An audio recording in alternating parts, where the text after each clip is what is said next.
राधे राधे। राधा रानी की कृपा आप सब पर बनी रहे। ओम नमो भगवते वासुदेवाय नमः। आज हम कार्तिक मास का 22वां अध्याय सुनेंगे, तो चलिए हम अपना अध्याय शुरू करते हैं।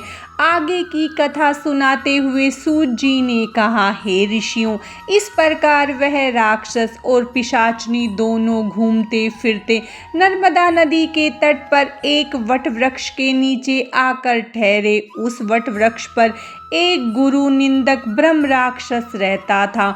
उन दोनों को देखकर वह ब्रह्म राक्षस कहने लगा, अरे तुम कौन हो और किस पाप के कारण इस दशा को प्राप्त हुए हो। तब राक्षस रूपधारी राजा ने अपना तथा पिशाचनी का संपूर्ण वृतांत सुनाकर कहा कि अब आप भी अपना वृतांत सुनाइए। ब्रह्म राक्षस ने अपना वृतांत सुनाते हुए कहा, हे मित्र, बहुत समय पहले मैं मगध देश में प्रवीण सोमदत्त नाम वाला ब्राह्मण था।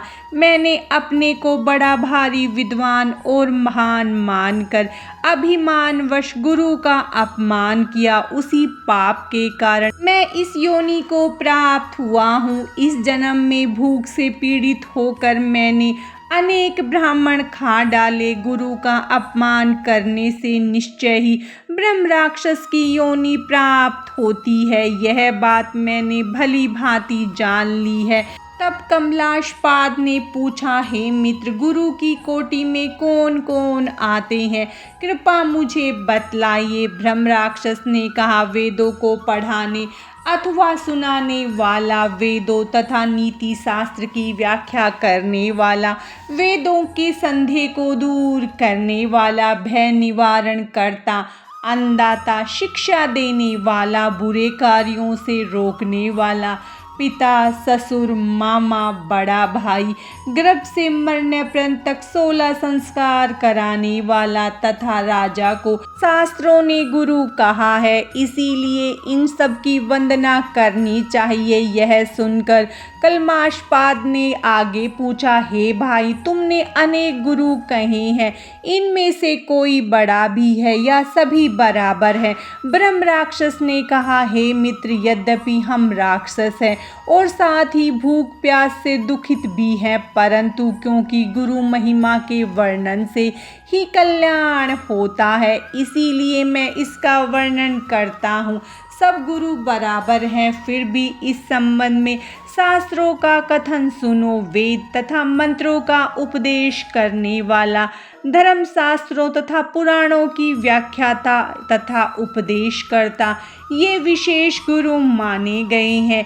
इनमें से परमो गुरु वह है जो देव पूजन करावे, देव पूजा का फल बतलावे अथवा गुप्त मंत्र का उपदेश दे। ब्रह्म राक्षस ने अपने राक्षस बनने की कथा सुनाते हुए कहा, मैंने धर्म, अर्थ, काम और मोक्ष देने वाले सभी पुराण गौतम ऋषि से सुने थे।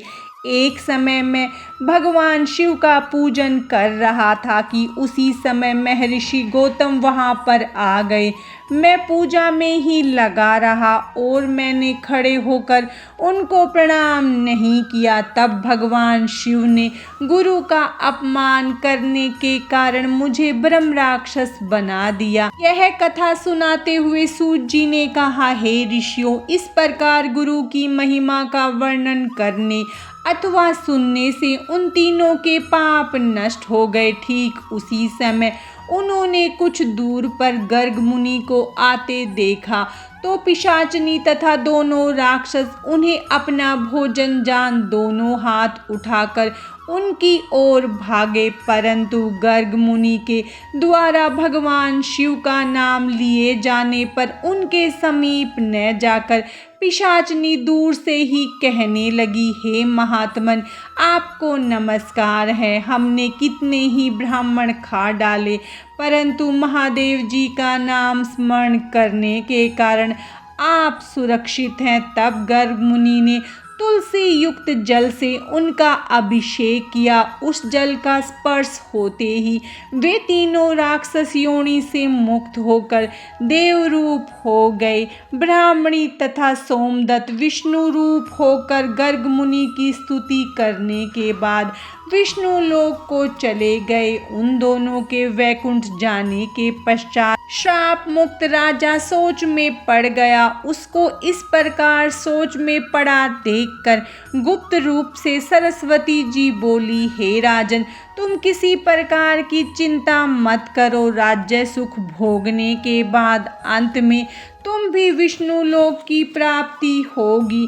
इन वचनों को सुनकर राजा अत्यंत हर्षित हुआ। राजा ने अपने गुरु का स्मरण किया और गर्ग मुनि को प्रणाम करके गंगा जी की स्तुति की। इसके बाद राजा भगवान विष्णु का स्मरण करता हुआ काशी जी चला गया। काशी जी में 6 माह रहकर राजा गंगा जी में स्नान और विश्वनाथ महादेव के दर्शन करते हुए आनंद प्राप्त करता रहा और इसके बाद प्रसन्नता पूर्वक अपने राज्य में आया। तब गुरु जी ने उसका अभिषेक कर उसे पुनः राजा बना दिया और वह अनेक वर्षों तक राज्य करने के बाद अंत में मोक्ष को प्राप्त हुआ। इस कथा को समाप्त करते हुए सूत जी ने ऋषियों से कहा, हे मुनियों, इसमें आश्चर्य जैसी कोई बात नहीं। भगवान का गुणगान करने तथा काशी का सेवन करने से मनुष्य को निश्चय ही मोक्ष की प्राप्ति होती है। तो गंगा जी में स्नान मात्र करने से ही